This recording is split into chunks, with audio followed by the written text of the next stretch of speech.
Oke. Oke, sudah ngopi Kak. Sambil. Sudah sambil ngopi, Sambil ngopi. sambil ngemil, kita beranjak ke acara materi seminar Iya, selanjutnya. selanjutnya. Walaupun ini kayaknya masih ada beberapa yang masih sambil mengantri-ngantri, nggak apa-apa ya, sambil ya. Enggak apa-apa. Mungkin juga ada yang ke toilet juga, mungkin tadi sudah ada yang ke toilet karena kebetulan dingin banget ya kayaknya ya. Jadi untuk materi yang selanjutnya oleh siapa narasumbernya Kak Gun? Materi selanjutnya itu terkait manajemen komplikasi persalinan. Materi yang sangat menarik, sudah hadir narasumber yang sangat hebat di tengah-tengah kita. Kepada Dr. Radia Stomo Samikta Budi, spesialis obsesi ginekologi MKes, dipersilakan dipandu oleh moderator kita yang sangat cantik, sudah ada di saksi kita juga, Dr. Susi Indrawan. Kepada beliau kami persilahkan.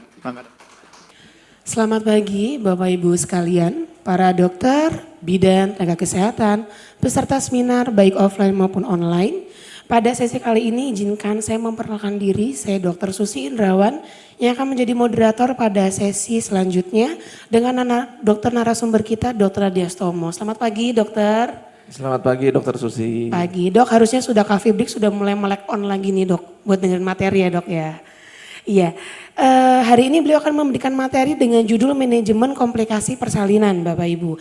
Izinkan saya membacakan CV dari moderator kita. Teman-teman panitia bisa diputar CV dari dokter. Baik, saya bacakan.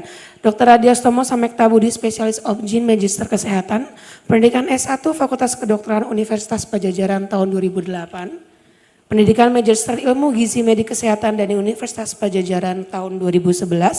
Pendidikan Spesialis Obstetri dan Ginekologi dari Universitas Padjadjaran lulus tahun 2018. Aktif sebagai pembicara dalam berbagai seminar, health talk, pelatihan kesehatan ibu dan anak di berbagai platform dari offline hingga online seperti Instagram dan juga TikTok. Nah, kalau Bapak Ibu mungkin ada yang sudah kenal Dr. Dias lewat TikToknya beliau. Followersnya boleh acungkan tangan ya. Ya, pengikut-pengikutnya ya. Waduh, tamu VIP kita juga dokter, salah satu followersnya ya. Terkenal sekali kalau beliau di TikTok ya Bapak Ibu ya. Baik, kita lanjut langsung ke materi saja dokter untuk mempersingkat waktu ya dok. Berikut kepada Dr. Radia Stomo kami persilakan untuk memberikan materi dokter. Baik, terima kasih banyak Dokter Susi. Selamat siang semuanya. Assalamualaikum warahmatullahi wabarakatuh. Waalaikumsalam warahmatullahi wabarakatuh. Ya mungkin ibu-ibu udah mulai ngantuk. Jadi untuk materi siang ini yaitu tentang manajemen komplikasi persalinan. Ya, slide. Jadi untuk angka kematian ibu sendiri merupakan indikator keberhasilan dari program kesehatan ibu. Jadi angka kematian ibu yaitu angka kematian setiap 100.000 kelahiran hidup.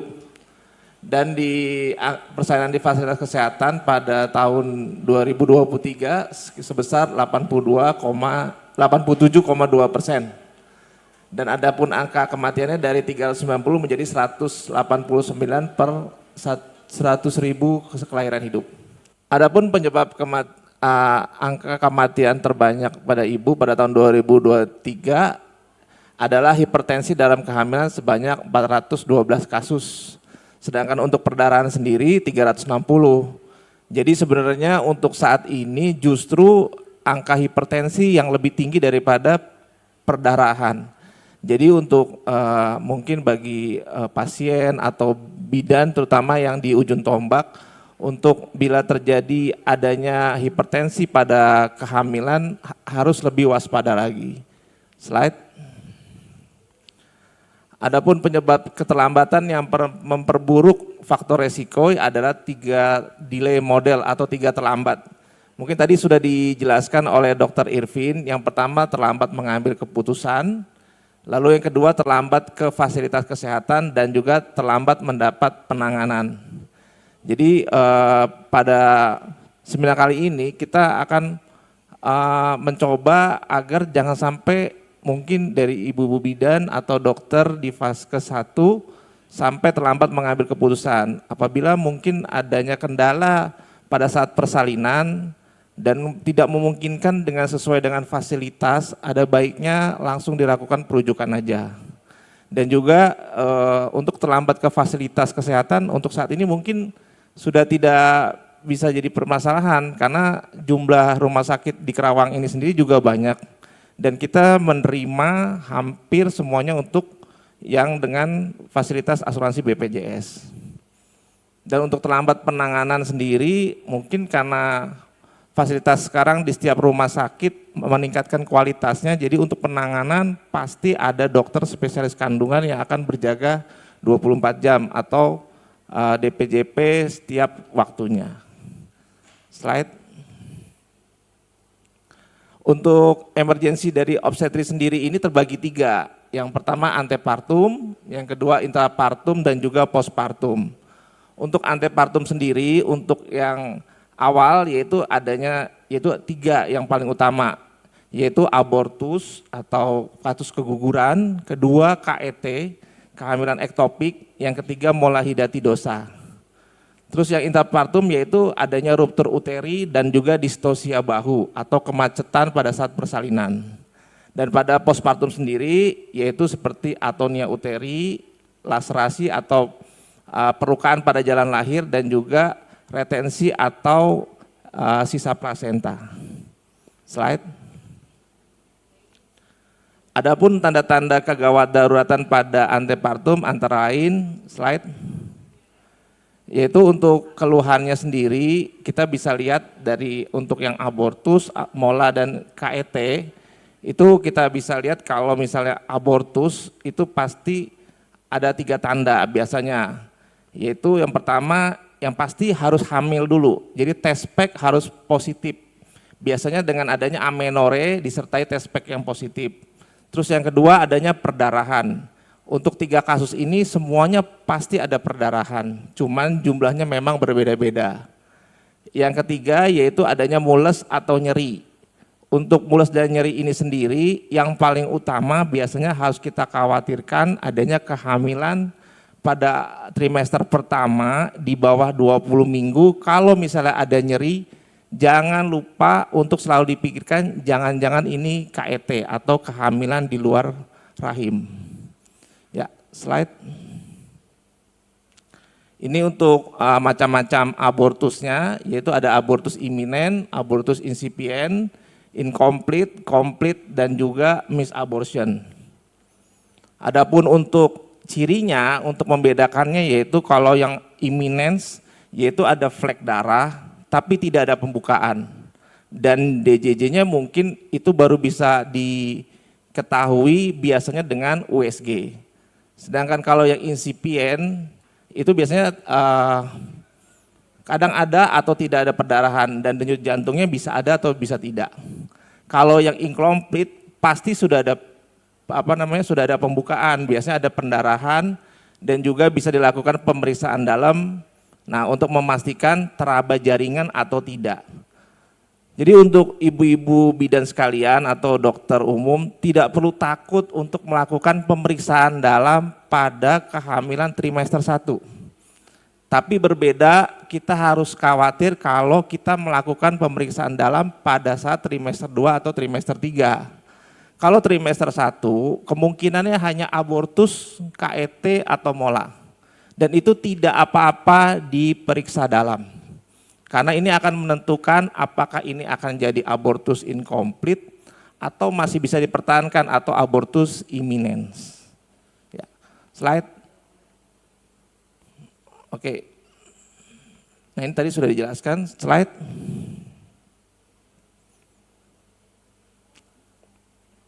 Oke. Untuk kasus kedua yang ada pada perdarahan pada trimester 1 adalah molahidatidosa. Untuk diagnosanya sendiri sebenarnya hampir sama dengan pada abortus. Cuman pada molahidatidosa alat yang utama harus kita miliki yaitu dengan cara pemeriksaan melalui USG. Biasanya kita akan melihat gambaran seperti sarang lebah begitu. Atau selalu ibu bidan atau dokter tanyakan ada enggak keluar jaringan seperti telur ikan. Nah biasanya yang paling sering adalah tinggi fundusnya atau besar uterusnya itu lebih besar daripada usia kehamilannya. Mungkin ibu-ibu sekalian biasanya kan bisa tahu kalau misalnya untuk trimester pertama biasanya rahim belum teraba. Tapi kok ini pada trimester 1, tapi kok rahim udah keraba, kayaknya udah gede nih. Nah, ibu-ibu sekalian harus berpikir bahwa jangan-jangan ini mola, ya. Untuk penata laksananya sendiri untuk mola hidati dosa ini, yaitu bisa dilakukan dengan perbaikan KU, lalu dengan cara transfusi darah atau pemberian antihipertensi juga kalau ada darah tinggi. Lalu yang kedua, evakuasi jaringan mola. Biasanya kita lakukan dengan cara di kuretase, biasanya dengan vakum atau juga bisa dengan kuret tajam. Kalau misalnya memang kadar beta HCG-nya atau misalnya kadar beta HCG tinggi, mungkin bisa dilakukan histerektomi atau pengangkatan rahim untuk profilaksis. Jangan sampai nantinya membuat seperti TTG ya, tumor trofoblast gestasional, itu yang kita khawatirkan. Ya, oke slide. Nah, ini untuk penelaksanaan KET. Jadi untuk ibu-ibu bidan di vaskes pertama, bila ada kehamilan, mungkin kan sekarang banyak juga fasilitas di puskesmas bagi bidan atau dokter yang sudah melakukan pelatihan USG dasar.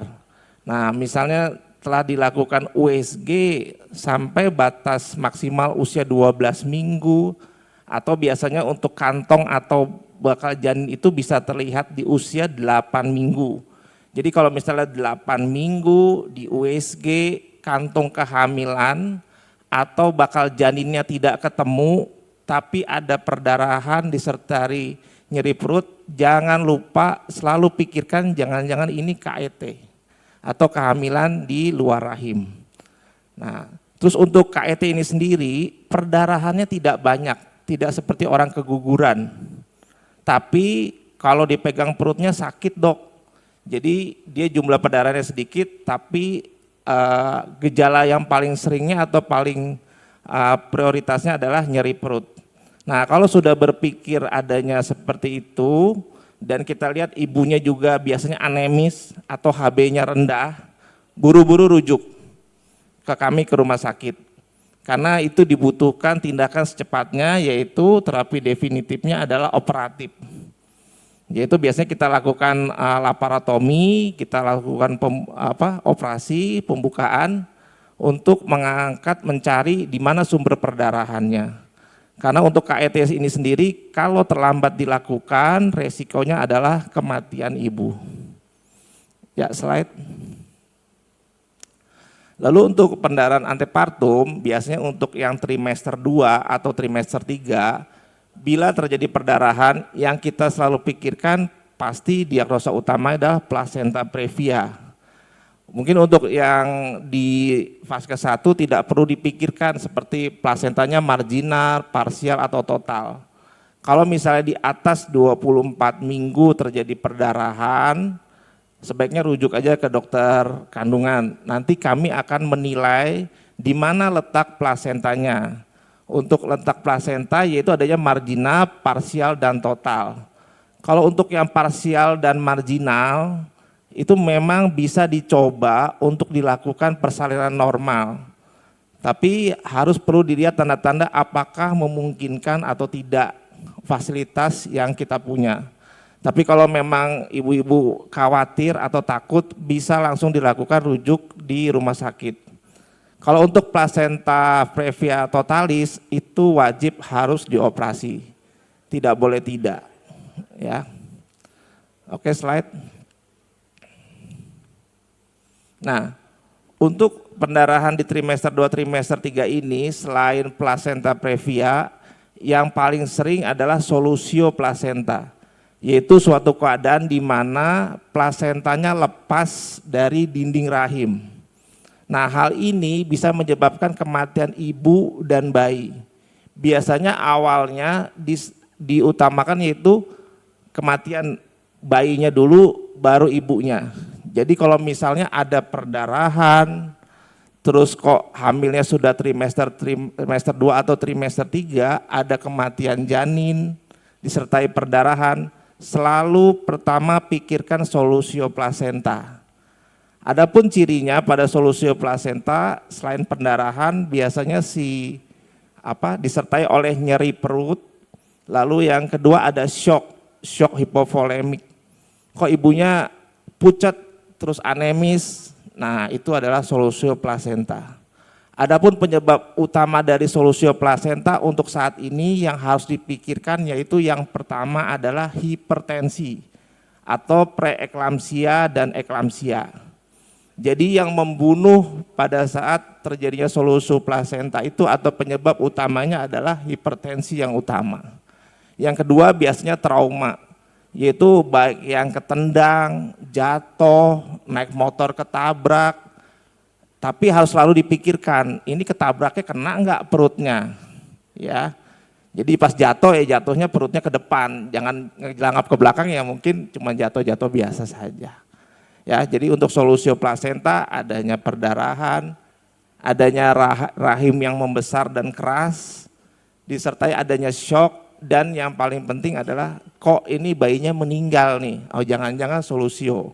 Tindakan utamanya apa? Harus langsung dioperasi, kita evakuasi si plasentanya, kita lepaskan dengan bekuan-bekuan darahnya. Karena bisa kalau terlambat bisa menyebabkan kematian pada ibu dan janin. Slide. Ya, ini untuk ciri-cirinya yang tadi plasenta previa, jadi pendarahannya bisa berulang, bagian bayinya teraba, bunyi jantungnya ada. Jadi biasanya plasenta previa itu hidup bayinya. Pendarahannya juga enggak banyak, biasanya sedikit-sedikit saja. Derajat shocknya sesuai dengan perdarahannya. Sedangkan kalau solusio plasenta, biasanya perdarahannya pertama kali, bagian janinnya sulit diraba karena rahimnya sudah membesar, di dalam rahimnya sudah terisi darah dan bekuan darah. Dan bunyi jantungnya bayinya negatif atau meninggal. Dan derajat shocknya enggak sesuai, kok pendarahannya sedikit tapi ibunya kok shock. Nah untuk shock sendiri ini, untuk cara gampangnya itu kita lihat tensinya biasanya di bawah 100, tapi nadinya di atas 100. Nah itu aja yang paling gampang untuk lihat, oh ini shock nih, tensi di bawah 100, sistoliknya, terus nadi di atas 100, ada pendarahan sedikit, bayinya meninggal, jangan-jangan dia solusio nih. Ya oke, ya slide. Oke, untuk plasenta previa sendiri, untuk tindak lanjutnya gimana? Kalau perdarahannya sedikit, terus ibunya stabil, masih bisa dilanjutkan kehamilannya. Biasanya kita akan rawat, namanya rawat konservatif, untuk mempertahankan janinnya sampai usia matang. Biasanya kita pertahankan kalau bisa minimal 37-38 minggu. Tapi kalaupun harus dilahirkan atau pendarahannya banyak sampai mengancam janin dan ibunya, kita bisa lahirkan mulai dari usia 33 minggu atau 34 minggu. Biasanya kita sambil rawat, kita lakukan pematangan paru atau pematangan paru janin.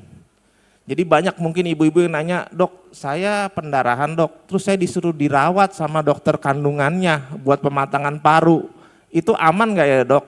Aman, karena kita punya plan A dan plan B. Plan A-nya apa? Plan A-nya itu kehamilannya dilanjutkan. Tapi kalau misalnya nanti dalam perjalanannya kehamilannya pendarahannya banyak, bisa membahayakan ibu dan janinnya, makanya nanti kita akan lahirkan dalam kondisi prematur atau usia kehamilan kurang dari 37 minggu.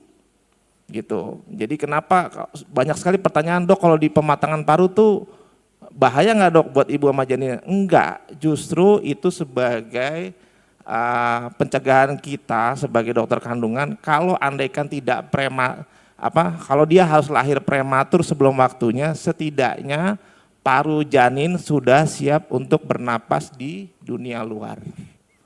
Oke. Ya, slide. Nah selanjutnya untuk kasus hipertensi atau preeklamsia. Nah kalau apa sih dok bedanya hipertensi, preeklamsia, dan juga hipertensi gestasional? Untuk ukuran tensinya, biasanya kita lihat kalau yang hipertensi itu di atas sistol di atas 140 mm air aksa.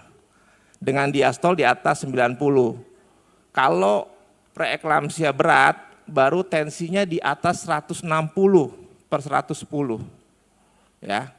Jadi untuk tensi yang selalu dipikirin kalau tensi sudah di atas 140, itu pasti hipertensi. Nanti tinggal kita pilih, ini hipertensi, preeklamsia, ringan, atau hipertensi gestasional. Nah, pembedanya di mana? Kalau yang hipertensi kronis, biasanya tekanan darah tingginya itu sebelum 20 minggu, tapi tidak ada protein urin. Dan biasanya hipertensi kronis itu dia belum hamil juga, dia udah darah tinggi nih. Saya mah nggak hamil mah dok, udah darah tinggi, itu udah pasti hipertensi kronis. Kalau hipertensi gestasional biasanya baru muncul kalau dia hamil aja. Saya mah darah tingginya kalau lagi hamil aja dok. Kalau nggak hamil mah saya normal dok. Oke. Atau Bu Bidan saya mah kalau nggak hamil saya mah nggak bakal darah tinggi. Nah untuk yang preeklamsia, nah ditambahin ada darah tinggi, munculnya pada saat kehamilan dan ada protein urin. Untuk protein urin ini sendiri tidak ada patokan seperti yang ini. Jadi ada dua aliran yang mengatakan kalau protein urin sudah positif 1, tapi tensinya sudah mengikuti 140, itu sudah preeklamsia. Kalau dia 160 per 110 atau di atasnya, protein urinnya juga baru positif 1, tetap sudah dianggap preeklamsia berat. Jadi nggak usah dipusingin, begitu protein positif pasti dia preeklamsia. Tinggal tensinya aja yang nentuin, dia ringan atau berat. Ya, slide. Nah, untuk tanda-tanda apa sih yang ditakutin dari preeklamsia? Kalau yang preeklamsia berat, yang kita khawatirkan dia akan jadi kejang atau eklamsia. Eklamsia itu sendiri adalah preeklamsia berat ditambah kejang. Nah, karena preeklamsia ini yang menyebabkan kematian ibu dan janin, nah sebenarnya bisa dicegah, yaitu adapun kita harus waspada dengan tanda-tandanya.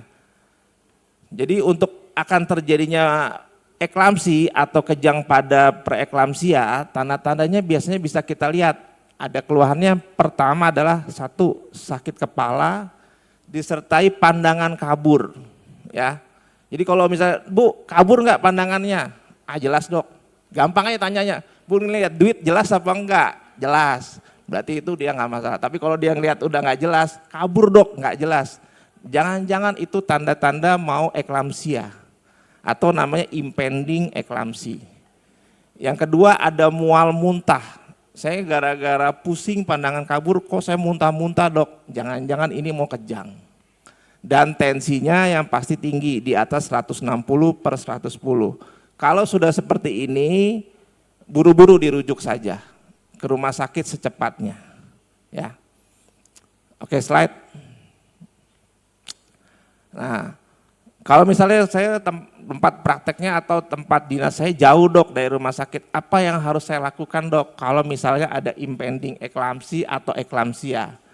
Jadi untuk yang utama dan yang pertama yaitu bisa diberikan MgSO4. Biasanya kita kasih dosis awal atau loading dose yaitu 4 gram. Terserah caranya gimana. Ada zaman dulu mungkin 4 gram disuntikin boka-boki, bokong kanan, bokong kiri. Cuman namanya MgSO4 itu kalau disuntikin langsung tanpa dicairin itu panas Bu buat pantat. Kejangnya nggak jadi, pantatnya ledes. Ya. Nah, jadi yang paling gampang itu pasang saja infus, MgSO4-nya 4 gram. Terserah dok, boleh nggak pakai yang, jadi MgSO4 itu kan ada 2 sediaan, yang 20% atau yang 40%. Dua-duanya boleh, nggak usah dipusingin. Mau 20% boleh, 40% boleh. Yang penting dosisnya 4 gram. Kalau ibu pakai yang 20%, yaitu dengan cara sedot aja 20 cc MgSO4-nya.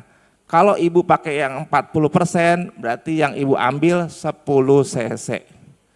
Nah, biar nggak terlalu nyeri atau panas dimasukin ke dalam ibunya atau diinfus, biasanya saya sarankan dilarutkan ke cairan.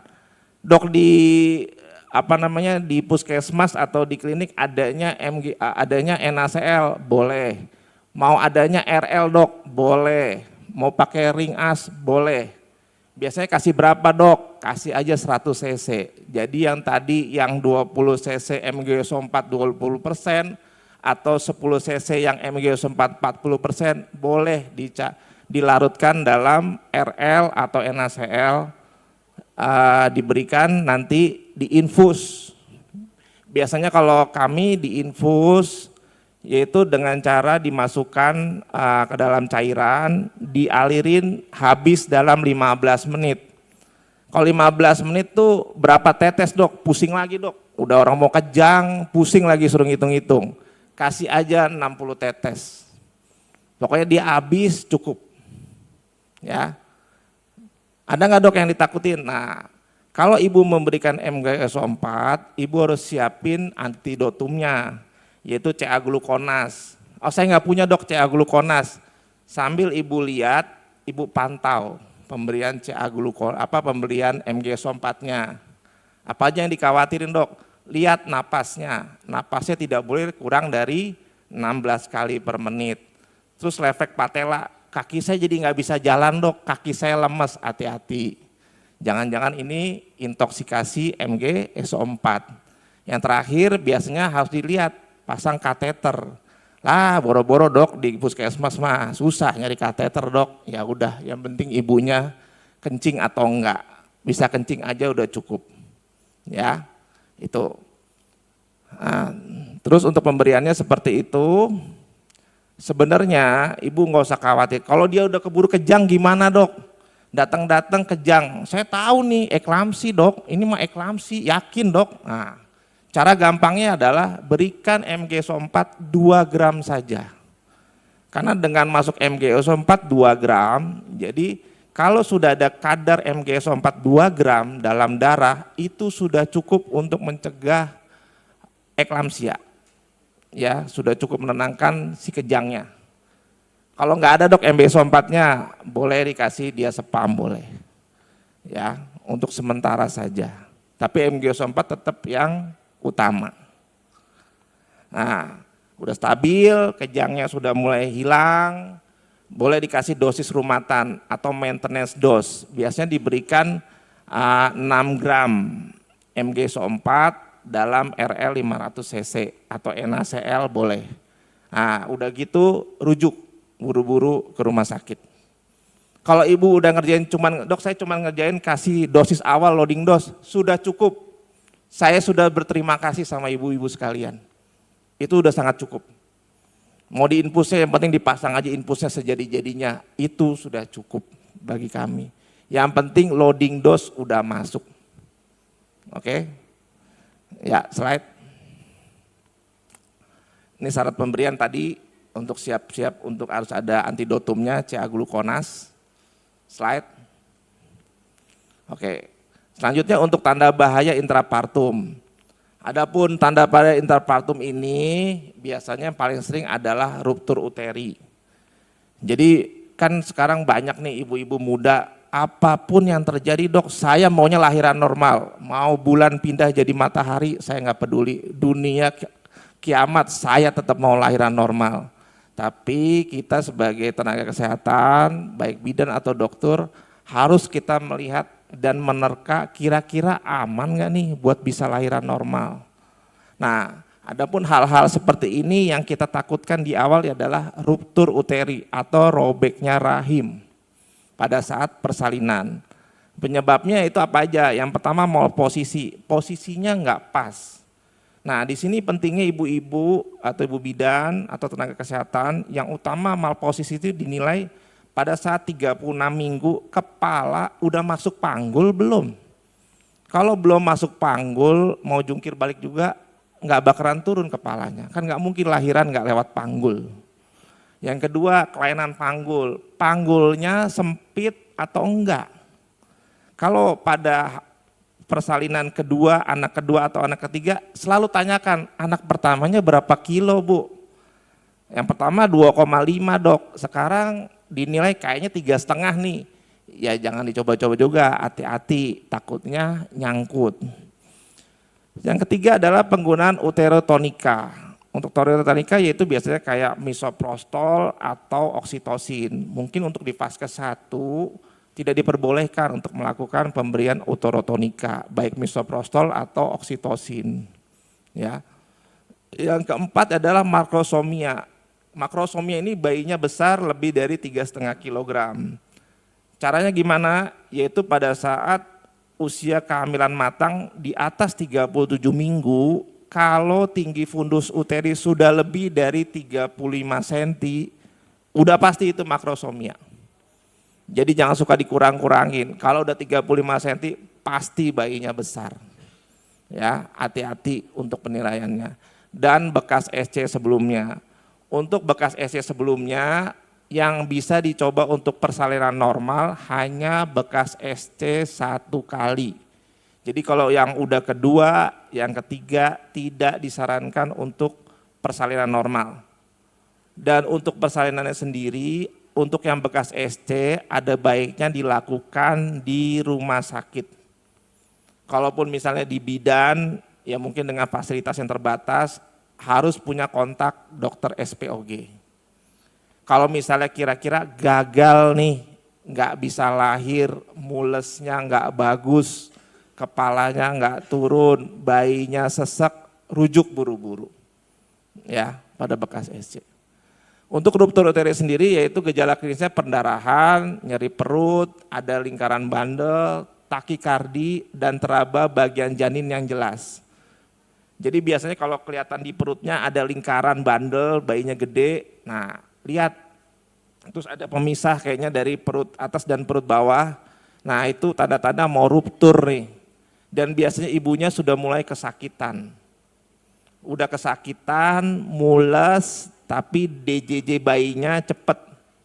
Nah, hati-hati itu jangan-jangan mau ruptur. Untuk tindakannya sendiri ya diresusitasi, rujuk ke kami ke rumah sakit dan juga lakukan tindakan seksio sesaria secepatnya. Slide. Lalu yang selanjutnya adalah distosia bahu. Hati-hati untuk ibu-ibu bidan dan mungkin dokter sekalian, untuk distosia bahu ini tidak bisa ketebak. Ini baru terjadi pada saat persalinan dan ini ngeri. Karena pada yang distosia itu harus lahir dalam 8 menit. 8 menit gagal nggak lahir, bayinya pasti meninggal. Nah penyebabnya adalah anaknya besar, ibunya biasanya yang DM, kalau yang gula darahnya tinggi-tinggi, hati-hati jangan-jangan bayinya gede nih, takutnya nyangkut Bu. Si janinnya. Jadi biasanya kalau distosia bahu ini kepalanya lahir tapi bahunya nggak bisa lahir. Ditarik-tarik setengah mati susah banget. Nah itu bahaya, hati-hati. Terus yang ketiga panggulnya sempit. Yang keempat serotinus, jadi hamilnya sudah lewat waktu, sudah lebih dari 41-42 minggu. Terus pada yang CPD yang ukuran kepalanya lebih besar daripada ukuran panggul. Anensepal, nah anensepal tuh banyak kejadian di Kerawang ini, saya sering menemui beberapa kasus, jadi bayinya nggak punya kepala atau kepalanya terbentuknya cuma setengahnya, tulang kepalanya, batoknya nggak ada. Nah ini resikonya yaitu nyangkut bayinya, walaupun nanti anensepal bayinya pasti meninggal, tapi kalau nyangkut, nah itu berabe juga. Jadi biasanya anensepal kadang-kadang disesar saja, kalau yang sudah besar, ya. Terus pada ekstraksi forceps dan vakum dan melahirkan terlalu cepat. Hati-hati yang pembukaannya terlalu buru-buru, cepat, bisa nyangkut bayinya. Nah itu harus buru-buru dilahirkan. Ya, slide. Oke, ini mah tadi udah dijelasin.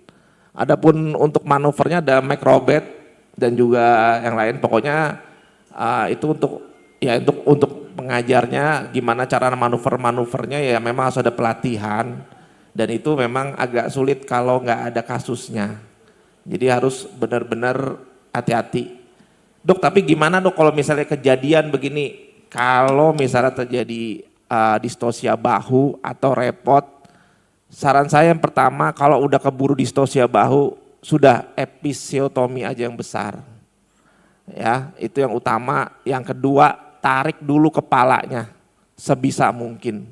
Habis mau gimana lagi, kalau nggak buru-buru ditarik pasti meninggal bayinya.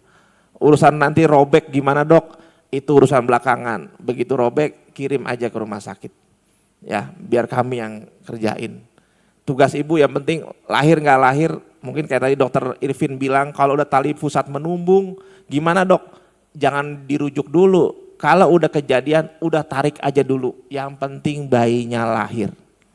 Nah kalau ibu udah lihat kira-kira nih robek nih, pendarahannya banyak, sudah buru-buru aja kirim ke rumah sakit. Nggak usah bak bibu pusing-pusing lagi, langsung rujuk. Kan udah kepalang tanggung, mau gimana lagi. Daripada ibu yang ngejahit nanti lama, nanti pendarahannya nggak kekontrol, malah meninggal di vaskes satu tempat ibu bekerja. Ya, slide. Nah ini untuk yang postpartum. Jadi kalau postpartum sendiri itu kehilangan darah dari saluran genitalia lebih dari 500 cc. Atau kalau yang pada SC lebih dari 1000 cc. Nah untuk menilainya gimana? Untuk yang habis persalinan kita bisa lihat dengan pakai apa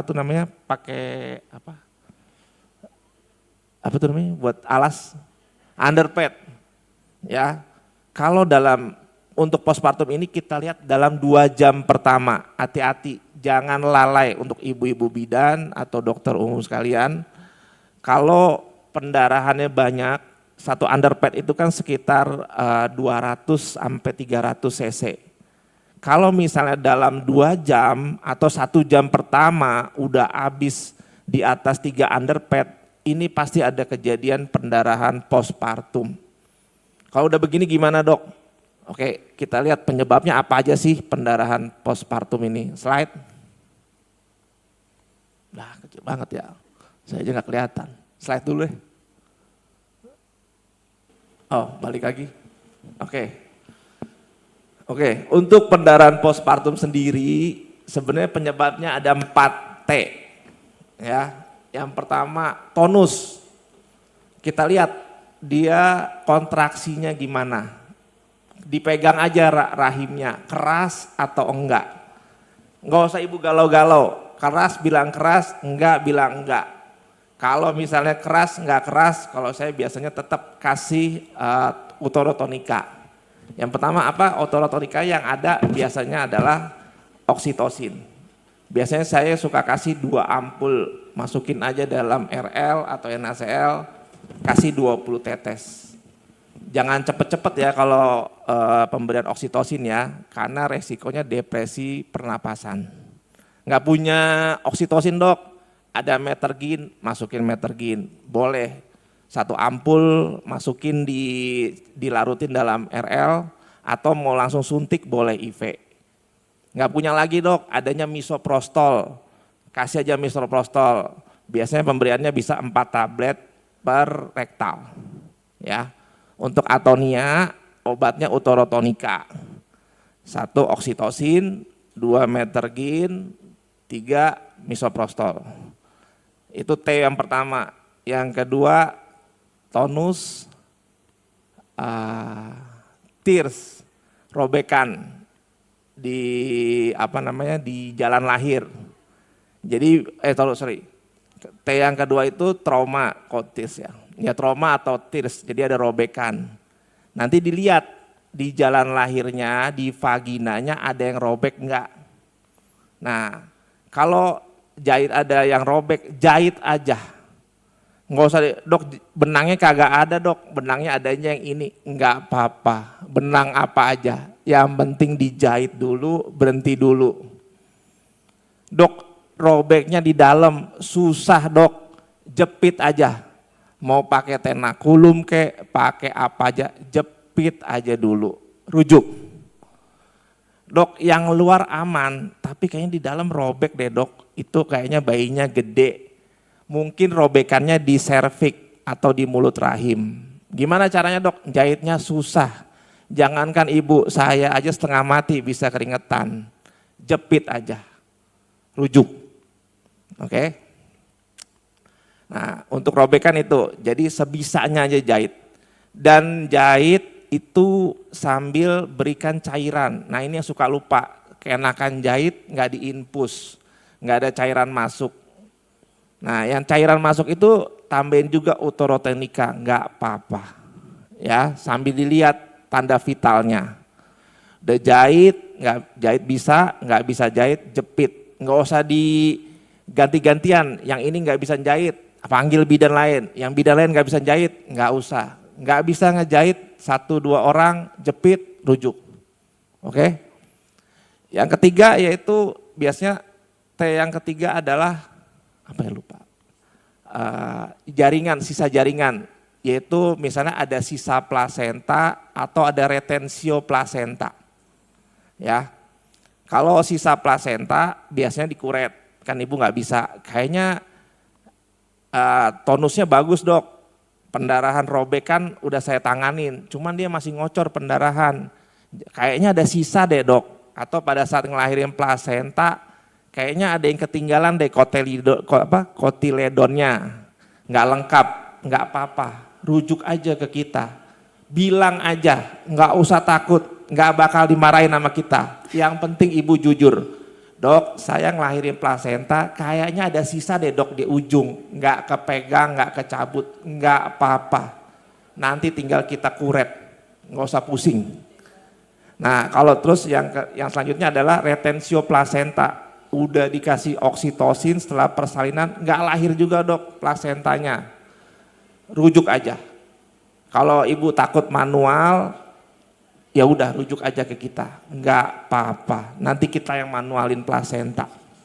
Kalau ibu mau ngerjain juga boleh, nggak masalah. Tinggal pakai sarung tangan yang panjang, masuk tangannya ke rahim. Odok-odok aja ibu, nggak apa-apa. Yang penting plasentanya lahir yang gedenya dulu. Urusan yang kecilnya kayaknya masih ada sisa deh dok, nggak apa-apa, rujuk aja ke kita. Nanti tinggal diberesin kita kuret, selesai masalah. Ibunya aman, ibu bidan juga aman. Ya. Yang terakhir kalau misalnya semuanya nggak ada masalah, kok ini masih pendarahan, biasanya faktor trombin. Ya, trombin itu jarang banget, hampir jarang kecuali pendarahannya banyak, biasanya dia punya kelainan darah ibunya. Oke. Izin ya. dokter, tinggal 5 menit Ya, lagi. slide. Nah ini untuk perujukan ini sendiri, kita harus tadi pertama bagaimana cara kita mengenali masalahnya ini, yang kedua cara perujukan dan juga respon kita sebagai tenaga kesehatan. Intinya semua adalah keselamatan pasien dan stabilisasi pasien. Slide. Adapun untuk pencegahannya yaitu seperti aktif manajemen dari stage 3 labor, ANC yang teratur, tadi dijelaskan oleh Dr. Irvin, deteksi dini resiko, peningkatan keterampilan nakes, komunikasi dan transportasi rujukan yang cepat, dan kolaborasi antar fasyankes. Dan ini yang penting kolaborasi bidan, dokter umum, dokter dan dokter spesialis kandungan. Jadi kalau ada apa-apa nggak usah khawatir, rujuklah. Tapi ya kalau ngerujuk, kalau bisa dipasang infus lah. Kalau enggak yang agak stabil gitu. Ada tindakannya yang dikerjain sedikit-sedikit. Jadi kita juga enggak bingung-bingung banget yang terima rujukannya. Slide. Ya kesimpulannya ya komplikasi persalinan adalah penyebab utama kematian ibu. Deteksi dini, manajemen cepat dan rujukan efektif itu adalah yang akan menyebabkan keselamatan ibu dan bayi. Yang merupakan adalah prioritas utama dari tindakan kita selama ini. Slide. Oke, terima kasih banyak atas perhatiannya. Semoga bisa bermanfaat untuk semuanya. Siap, terima kasih Dr. Adiastomo. Boleh tepuk tangannya sekali lagi Bapak Ibu sekalian. Iya, luar biasa ya, banyak tips-tipsnya ya. Bapak Ibu banyak gak apa-apanya kalau sama Dokter Dias. Boleh ya dok ya. Katanya yang penting pasang infus kalau bisa mas stabil kata Dokter Dias ya dok. Kalau gak stabil gak apa-apa juga dok. Ya. Ya, hanya berat. Yang penting jangan ditunda-tunda. Kalau yang misalnya penting. udah yakin nggak bisa, rujuk aja. Siap dokter. Jadi sebetulnya mungkin teman-teman di fase 1 pun harus mengetahui kompetensi dan kewenangan serta kegawatan ya dok, kapan yang harus dirujuk dan mana yang masih bisa ditangani ya dokter ya. Baik, selanjutnya kita buka sesi tanya jawab Bapak Ibu. Bagi peserta offline boleh mengangkat tangan. Diingatkan kembali ada 2 penanya terbaik yang akan dipilih oleh narasumber dan peserta online bisa mengisi di kolom chat ya Bapak Ibu sekalian ya. Dari peserta offline mungkin ada yang mau bertanya atau mau curhat ya dok biasanya mah ya dok ya. Boleh. Boleh curhat kata Pak Dokter ya. Mangga Bapak Ibu ada yang mau bertanya untuk sesi kali ini? Boleh panitia dibantu ada yang di belakang? Iya. Selamat siang dokter, saya Susan, izin bertanya dokter. Untuk kehamilan mola hidatidosa setelah kuretase mola, berapa lama dok kiranya kita bisa promil kembali? Kemudian apakah ada cara untuk mencegah agar tidak terjadi kembali kehamilan mola dok? Terima kasih. Baik terima kasih. Ibu Susan ya Bu ya. Dari instansi mana Bu? Izin dok Rumah Sakit Permata. Oh, orang dalam ya Bu ya.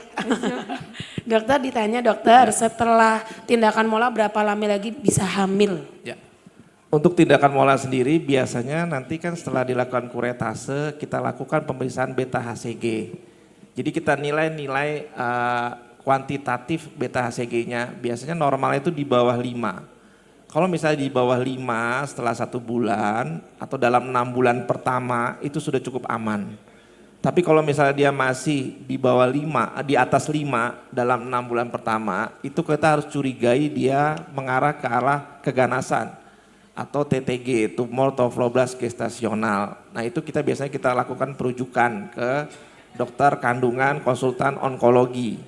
Tapi misalnya setelah dikuret dalam 1 bulan nilai beta HCG-nya sudah normal di bawah 5, sudah boleh hamil kembali. Untuk pencegahannya sendiri sebenarnya tidak ada pencegahan. Jadi kita tidak pernah tahu kapan akan terjadi mola hidatidosa ini sendiri karena penyebabnya atau patofisiologinya sampai saat ini masih belum ada yang pasti. Dari Hatika Rahmi, dok maaf izin. Untuk pemulihan di postpartum partus normal dengan hematoma vagina, apa penanganan yang baik dilakukan di bidan supaya vaginanya cepat kembali normal dokter? Ya. Oke.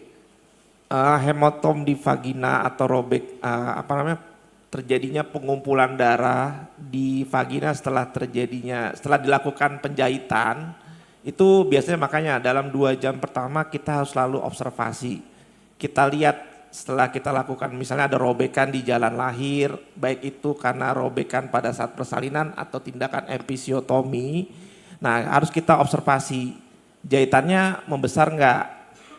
Atau misalnya jadi kayak warna kehitaman dan rasa nyeri. Kalau misalnya ada menjadi besar, hitam, memerah dan nyeri, mungkin itu terjadi hematom. Berarti kalau hematom itu terjadi karena adanya pembuluh darah yang tidak terjepit pada saat kita jahit. Kalau misalnya dia tambah besar, tambah membesar gitu atau tambah nyeri, ya biasanya kita buka lagi jahitannya. Kita buka lagi, kita evakuasi, kita bersihkan, kita jahit ulang, nggak apa-apa. Tapi kalau misalnya cuman bengkak-bengkak sedikit, jahitannya normal, cukup dikompres dengan kasa dengan betadin atau bisa juga kasa dengan NaCl. Boleh. Itu cukup mengurangi rasa nyeri pada ibu yang setelah melakukan persalinan. Ya. Baik dokter, jadi kompres kasa betadin atau NaCl ya dok ya, kalau baik-baik saja ya dok setelah observasi ya. Kemudian ada lagi dokter dari Christine Purnamasari 3450. Dok, apabila ada pasien dengan diagnosis preeklamsi, tekanan darah masih dalam batas normal tapi protein urin positif 1. Keluhan tidak ada tanda preeklamsia. Apakah tetap diberikan terapi MgSO4 dokter? Jadi tensinya normal, hanya protein positif 1 dok. Nah ini banyak banget nih ibu-ibu nanya. Dok, saya pada saat hamil dilakukan pemeriksaan lab. Tensi saya normal dok, nggak ada keluhan. tapi protein urin saya positif 1 atau positif 2. Itu gimana dok? Perlu diobatin atau enggak? Enggak perlu sebenarnya. Jadi pada ibu hamil bisa aja terjadi protein urinnya positif. Karena pada hamil itu sendiri kan ada 2 nyawa, yaitu janin dan ibu. Otomatis organ dalam tubuh ibu akan bekerja lebih berat dalam penyaringan, yaitu biasanya kan karena ini kan fungsi ginjal ya, berpengaruh pada fungsi ginjal.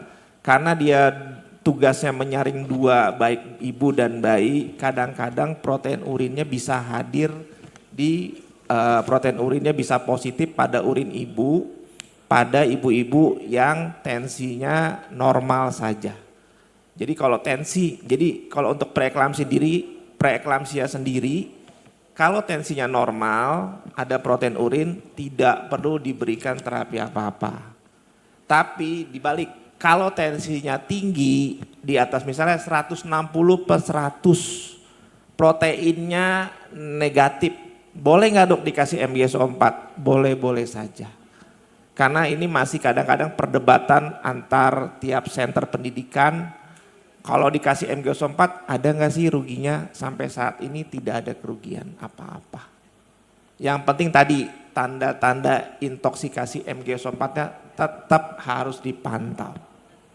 Jadi kalau misalnya dok tensinya 180/100, protein urinnya negatif. Tindakan utamanya apa dok? Ya kasih aja dulu obat darah tinggi. Yang pertama biasanya kasih golongan Dopamed.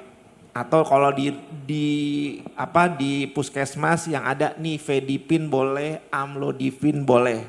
Jangan sekali-sekali belikan kaptopril atau HCT, hidrokoloditiazid. Nifedipin cukup. Dok udah saya kasih nifedipin, saya udah terima kasih banyak. Yang penting udah masuk. Terus dok perlu nggak dikasih MgSO4? Boleh ibu kasih MgSO4, cukup yang loading dose aja. Daripada nggak dikasih nyampe depan UGD saya dia kejang, tetap ibu disalahin nanti, dimarahin sama bidan saya atau yang lain. Kan sayang juga, kasihan juga. Tapi itu salah atau bener dok? Ya itu masih kadang-kadang masih abu-abu, kadang masih bingung. Tapi ibu kasih yang 4 gram saja tidak apa-apa. Toh tidak bakal berpengaruh apa-apa ke ibu dan janinnya. Jadi kalau misalnya tensinya tinggi dikasih MgSO4 boleh nggak dok? Boleh aja. Daripada ntar nggak ibu kasih, dia kejang, tapi dia protein urinnya negatif dok. Nggak saya kasih MgSO4 kan dia kejang bu. Jadi kejang, malah ibu rugi. Kalaupun diberikan tidak ada masalah, nggak apa-apa. Tapi kalau tensinya normal atau rendah, protein urinnya positif, nggak perlu dikasih apa-apa, nggak masalah. Jadi tetap yang utama tensinya. Ya.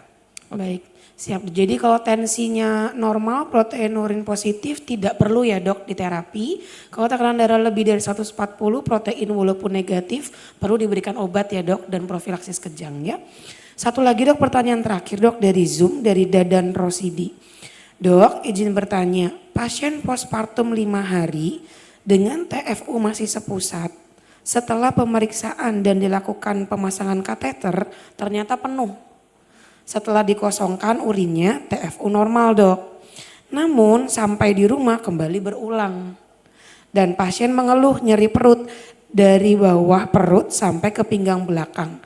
Itu bagaimana ya dok untuk tindak lanjutnya? Oke, kalau kayak gini namanya retensio urin. Kenapa bisa terjadi retensio urin pada ibu habis melahirkan? Hal yang pertama dan utama yaitu biasanya karena dia kelamaan di kala 2-nya. Biasanya lebih dari 1 jam atau bayinya besar. Jadi udah kala 2, udah di bawah, dia neken ke kandung kemihnya. Nah bayinya udah lahir, kandung kemihnya nggak bisa berrelaksasi lagi dan berkontraksi lagi. Kalau kayak gini gimana? Nah inilah pentingnya penata laksanaan setelah postpartum itu. Dalam 2 jam ibunya bisa kencing atau enggak. Yang pertama tanda vital, kedua perdarahan, yang ketiga kencing. Utamakan hati-hati, banyak ibu-ibu dipulangin belum bisa kencing, main pulangin aja. Nah harus pastikan bahwa kalau yang mau pulang harus sudah bisa kencing, pendarahan aman, tensi nadi normal, semuanya aman. Kalau misalnya kayak gini, kenapa dok? Ya biasanya terjadi retensio urin, biasanya kalau retensio urin ya sudah pasang saja kateternya.